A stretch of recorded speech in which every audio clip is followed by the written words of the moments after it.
Hi, XJ. Quick and dirty time. Poetry structure. We are doing poetry structure, and the structure questions are pretty much like this. The beginning, okay?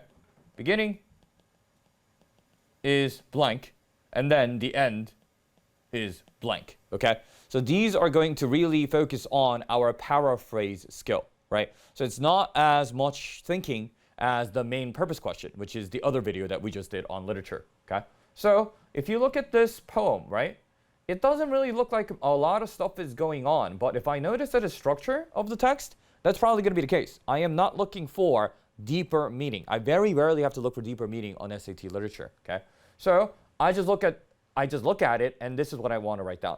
I want to write down physically what's happening first, okay? So we have a Black American writer, and we are talking about a tree, okay? And the fact that she is a Black American writer is important because we have this discussion at the end, but we'll get to that. I have just seen a most beautiful thing, okay, so, slim and still against the gold sky, a straight black cypress. Okay, so she sees a tree. She sees a tree, and this is a positive. She loves the tree.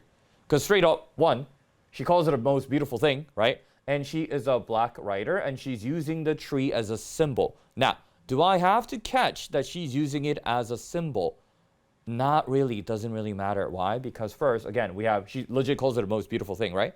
And if I have any type of identity of the writer, you guys remember where I'm going with this, right?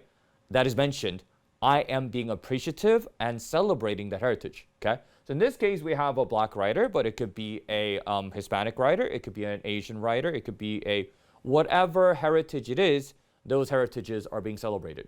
That's just how it has to go, okay? So then we go into, okay, so she saw a tree, she's describing the tree, okay? And she's saying the tree is like a black finger pointing upwards. So again, let's say that I didn't make the connection that she's saying the tree looks like a finger. Let's say I didn't get that, okay? Let's say this is just a whole question mark. So let's say I just got that she's looking at a tree. And I don't get that part. But what did I say in the other video? In the literature, especially if I don't get it, what I do? Just move on, keep it moving.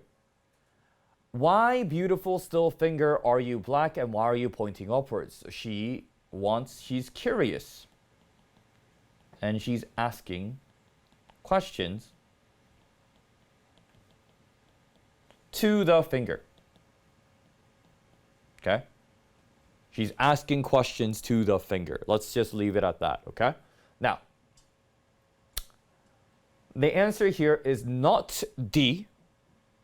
And at this point, you guys should be really familiar with this tool. If not, well, I suggest you watch the other videos as well for your own good. I am looking for an excuse to eliminate every single one of the answer choice, right? The term I like to use is I want to put pressure on every word of the answer choice. I want to put pressure on the words.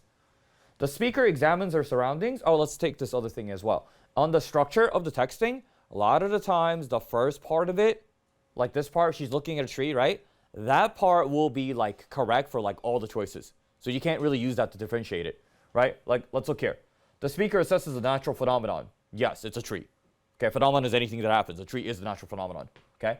The speaker describes the distinctive sights in nature. Again, that works. The speaker presents an outdoor scene. Well, yeah, if it's a tree, it's probably outdoors, right? And then D, examines the surroundings. All of them work, right? So if I feel like all of them work in the structure question for the first half, you're probably reading it right. You don't have to be like, oh, maybe there's some like little difference that I forgot to catch. Nope, you're probably right on all four, okay? So then it's the second part that I have to, again, put pressure on. Speculates about the influence on her emotional state. What word do I have about how she feels? Nothing at all. Again, you would think, oh, if she's looking at a beautiful thing, then she probably feels whatever, fill in the blank. Probably in real life. Did the poem tell us? No. I have no idea how she feels, okay? And then, what else? A, questions the accuracy of her assessment. That is not going to be the case. Because we were straight up told, right? She's a Black American writer. She's looking at the tree, right? And this tree is a black cypress. So the tree is supposed to be representative of her people. And even if that's not the case, right? She calls the tree beautiful. We're not going to go back on that, okay? Because number one, the tree represents her people. We're not going to say anything negative. And number two, I have never seen an SAT pass that just goes, nature is stupid and ugly. Not the case. We appreciate nature all the time. So A is out. So between B and C, C is an excellent trap answer, which means it's wrong. Considers all human behavior. Okay, is this finger a human behavior? No, the finger is the tree. So it's not a human. Okay, but let's say I didn't know that. I was like, maybe the finger is a human. Although that's weird. Why would you call a person a finger, right? Look at answer choice B. Answer choice B is one of those that are too vague, right? They are too vague to be wrong. Too vague to be wrong. Remember that, okay? So the example I gave you guys before. If I say, I went to a restaurant, and you ask me, how was it? I say, they served food. That cannot be wrong, right? But if I get more specific and I say, they served the best Italian food I've had in my life, you could challenge that, right? If I say, they have the best ham sandwich in New York City, you could challenge that because it's specific. But if I just say, they have a sandwich that is liked by some people. Sure, that's vague, okay? So look at here. Ponders, which is a synonym for wonders, what meaning? Okay, so what does that mean? The guy is wondering stuff. He's wondering what it means. Why? Because he's asking the question why and why.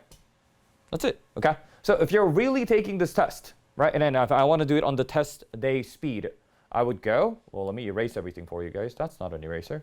That's an eraser. Cool, okay. So on test day, obviously you would not be explaining all of that as you solve the test. Although, as I've said before, some students say they can hear my voice when they do the test. Apparently that helps. Does that mean I want you guys to listen to my videos until you can hear my voice in your head? Not necessarily. But if it helps, go for it.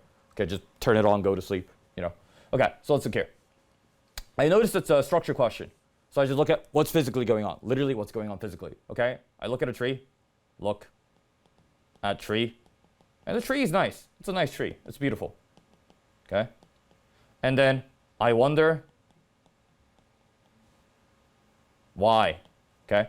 I wonder why the color, and I wonder why up. Okay, that's it. I look at a tree and I wonder what it's doing, okay? So A is out because I'm just wondering, questioning the accuracy because I think I'm wrong. None of that, okay? Answer choice C is wrong because there is no another human person. And answer choice D is wrong because I don't know how she feels, so the answer is B. That's the thought process. That's how you should be solving these tests, okay? So that's it for today, guys. As always, leave it in the comments, whatever you guys want to see covered.